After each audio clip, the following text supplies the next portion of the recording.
Игра, которая вернула веру в видеоигры. Шедевр! Просто идеальная игра. 10 из 10. В этой игре прекрасно все. Я есть Грут. Лучшая игра года. Если оценивать 2021 по обзорам многоуважаемых игровых журналистов, современные геймеры живут в самое лучшее время, и все остальные времена нам завидуют. За весь год мы получили практически настоящий Resident Evil. Настолько прекрасный, что к нему даже решили не создавать обещанные дополнения, а всего лишь продают саундтрек, картинки, скины и купон на магазин за скромные 800 гривен. Совершенство. Больше удивляет, каким образом миллионам геймерам продали инди-поделку стоимостью в полноценную игру. А потом это сделали дважды. И на третью уже было вообще не смешно. Чё не смеетесь-то? Не смешно?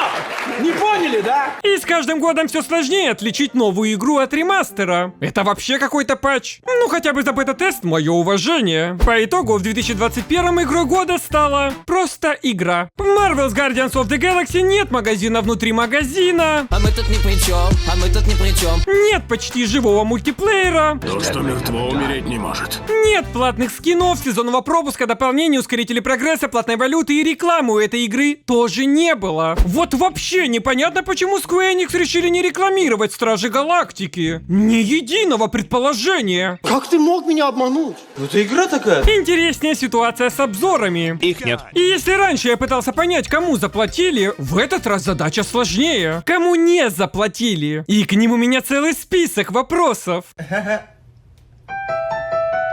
То у них Левел-дизайн еботный. или половина видео вообще посвящена Глюки, баги, с люков, баг. в обзоре, вышедшем до релиза, большинство из которых исправили. Ну, объективно же. Дерьмо куска в плане багов. Что происходит в самом верхнем интернете игровой журналистики, можно понять только используя картошку и... Силу земли. Сначала у них игра, Претензии на AAA. а после она выглядит так, как... Должна выглядеть, наверное, любая AAA игра. Почему-то они советуют разработчикам добавлять способности. По мере прохождения Я что, для вас какая-то шутка? Uncharted резко стал игрой, рассчитанной на геймплей. Naughty Dog никогда себя не опускала до того, чтобы наплевательски относиться к геймплею. С чем я абсолютно согласен. Только в Uncharted мы можем стрелять. Вроде все. А в конце они радуются, что игра провалилась. Ни хрена не жалко. Итог. На Метакритике ситуация еще интереснее. Ведь если за оценку не заплатили, каждый журналист превращается в эстета. У игры слишком много шуток. 70 баллов. Не понравился сюжет? 70 баллов. Я слишком тупой и не знаю, что отвечать во время ульты? 70 баллов. Игра слишком долго проходится. 60 баллов. За 20 часов услышал пару повторяющихся фраз. 60 очков. И только The Last of Us 2 заслуживает честной и непроплаченной оценки. Опа! Соточка! Смотря на всю эту ситуацию, я задался великой целью продать эту игру, чтобы прям каждый рубль был оправдан. Сколько? И главной проблемой Стражи Галактики все обзорщики считают, Геймплей. но все это легко исправляется единственной надписью. С этого момента Стражи Галактики самый геймплейный не эксклюзив, где нас даже не заставляют прятаться в кустах. Я здесь всю неделю, а точнее я буду здесь всю свою жизнь. Единственное, чего не хватает, это возможности кого-то заромансить. Даже в игре от Telltale можно было соблазнить самку, в чем я абсолютный эксперт. Ну что ж мы будем делать в тесной юрте? Конечно же, играть в Lineage 2. У меня их много. Просто Lineage 2. Lineage 2 классический, но я больше предпочитаю облегченный Lineage 2 Essence. Ты продолжай. Еще в младенчестве моим единственным файлообменником был Lineage 2. Я делал там все. Развивал навыки коммуникации, торговли и даже познакомился с моим первым другом. Мужик, я парень вообще-то. И спустя 16 лет я снова могу поиграть в улучшенную версию той самой ММО, подарившей мне столько эмоций. Благодаря Lineage 2 Essence. Масштабные осады замков больше не сдерживают сервера, а классическое PvP за гаражами теперь глобальное. Но самое главное, это в десятки раз уменьшенное количество фарма и ускоренная прокачка. В линейке теперь можно не жить. Спустя 16 лет наконец-то дети увидят своих отцов. Сына, я тут тебе хлеб купил. И ко всему этому добру до сих пор выходят обновления с новыми глубокими данжами, ребалансами и уникальными классами, как, например, свеженький Рыцарь Смерти. А по моей ссылке вы получите кубик Рубик с ценными подарками на каждый день в течение месяца. Сражайтесь, как старые добрые. Чё, пацаны, ПВП? А вот в Стражах Галактики сражение можно описать очень легко. Дота 2. В команде 5 человек. Дракс типичный Акс. Выполняет роль танка и провоцирует на себя врагов. Гамора просто Джаггернаут. В большинстве миссий уходит пофармить лес. 32-я минута. Нахуй ты мне руку принесла? Где БФ? С Грутом вообще не заморачивались и поменяли скин Тренд Протектора. А енота по способностям можно назвать гирокоптером. Но в большинстве случаев это... Помойная панда. И только мы, как настоящий лидер, должны отдавать своим напарникам стратегические команды.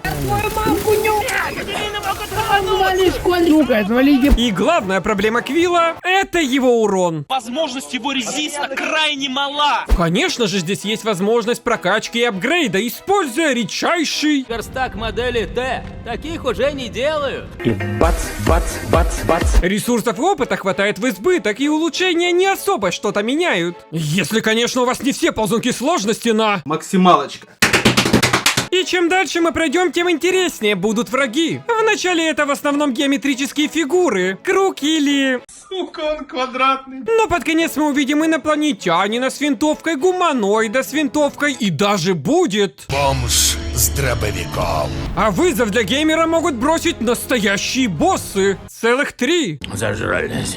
Но больше интерактива в мирных локациях и загадках. Каждая найденная вещь активирует особый диалог, из которого мы узнаем что-то личное про каждого из персонажей. Танос, например, в этой вселенной заставлял улыбаться Гамору во время убийств, а подаренную куклу выкинул в печку, чтобы она ничем не дорожила. После чего, наверное, кинул в печку ее сестру, потому что она тоже ей дорожила. А любимым семейным развлечением была игра «Сдохни или умри». Как же выглядел сам Танос? Реальность полна разочарований. А для решения любой загадки или препятствия у каждого персонажа есть 2 способа взаимодействия с окружением. При этом они могут отказаться, сделать все сами или выдвинуть нам предъяву. Ракета, ты пролезешь в эту дыру. Ты, по-моему, перепутал. И это зависит от того, насколько пройден сюжет и как Квилл общался с командой всю игру. Ведь персонажи еще плохо знакомы, но раскрывать их будет намного лучше, чем в фильмах.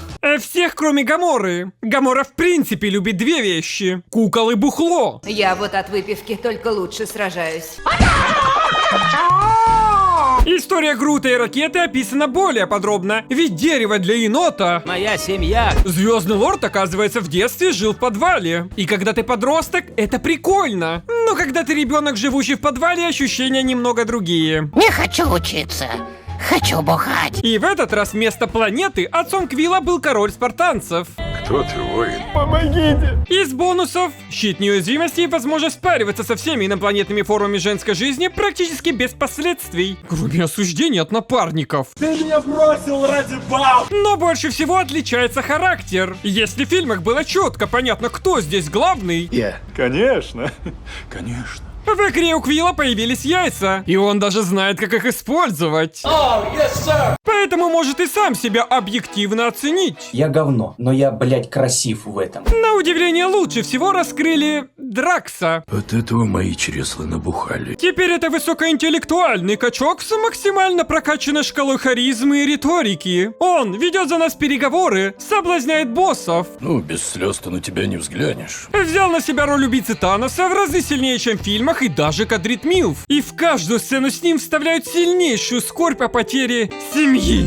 Но главное, по мере сюжета он даже признает енота. Практически. Дорогой дневник, мне не подобрать слов, чтобы описать боль и унижение, которое я испытал сегодня. Но всего этого недостаточно для игры года. Ведь геймеры уже давно ждали хотя бы в одной игре сюжет. Не картинки, не список миссий. И мы получили нечто большее, чем сюжет. Задницу межгалактической императрицы. Блять, вот это нетерпимо. Вначале история развивается медленно. Мы глубоко проникаем в карантинную зону, чтобы подзаработать. За что всех ловят космические менты. Вы арестованы. На их корабле нас берет под стражу межгалактическая Лоли. Хотите мою попу потрогать?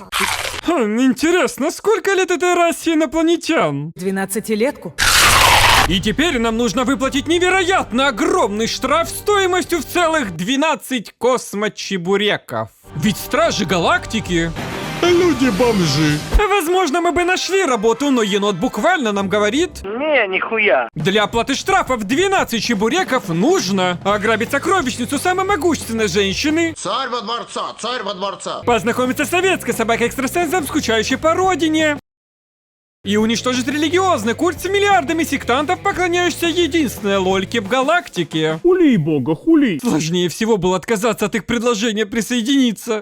Неверный! И абсолютно весь сюжет игры использует разные виды повествования. Сначала флешбеки, потом обычный сюжет. В какой-то момент начинается день сурка, и нас заставляют застрелить мать. Трижды! Под 50 записанных фраз с мольбами этого не делать. Сволочи. А все началось с того, что мы просто пнули обычный такой камешек бесконечности, валяющийся на полу. Но больше всего в игре мелочей. Каждая комнатка детализированнее, чем весь Call of Duty. Диалоговая система реально на что-то влияет, и от ответа зависит, сколько контента вы получите. Пройдете миссию по стелсу для изучения локации, или енот психанет и начнет шмалять во время переговоров. Кабум. Ну прикольно же, да? Uncharted 4. На кой хер в тебе существует выбор диалога? Я разработчик, моей вины здесь нет. И в отличие от других игр, где персонаж один, команда стражей активно общаются и что-то комментируют. Каждую прекрасную секунду какой-то енот постоянно что-то пиздит. И это прекрасно. К сожалению, единственному мату в игре не хватает дольки изыска. Я требую православную модификацию. Квилл, вот же... Идеально! И хоть игра с рейтингом 16+, намеки на кек здесь повсюду. Достаточно просто выключить экран. Да, вот так, вставляй. Ага. Нормально? Тебе требуется помощь, Питер Квилл? А вместо голых баб есть кое-что лучше. Голый мужик. Можно в принципе не играть, а наслаждаться прекрасной музыкой с авторскими правами. Я и ты грязные животные, так что пусть творят разврат жопы наши. И несмотря на потрясающую графику, благодаря сотрудничеству с Nvidia, оптимизация... Мое уважение. Здесь даже отражение есть. Ёб твою мать, красотища какая. А сотрудничество с Disney Стражи Галактики тоже кое-что получили. Отсылку на Звездные войны, отсылку на Чу и кидающего Зигу. Типичный Дисней. И еще несколько тысяч отсылок на что-то. И к игре у меня ровно 2 претензии. Все в команде постоянно абьюзят Квилла, используя его зубную щетку для удовлетворения своих мерзких утех. Побрил жопу, как я люблю вот это голое тело. И каждый раз, когда я закрываю сраный холодильник, какая-то ебаная падла постоянно забывает его закрыть за собой. В целом это все. Тем не менее, благодаря не лучшей репутации прошлой игры по Мстителям и бездействию игровых обзорщиков, ситуация у Стражей Галактики самую малость не очень. Но я вижу великое будущее у этой игры, как и у Marvel's Avengers, в геймпассе. Спасибо. В это тяжелое время для летсплея на самый бездуховный шутер за 3500 прошу от своего народа выслать 50 тысяч лайков моральной поддержки и инструкцию по возвращению денег с Battle.net. Жопа, пету, мудила.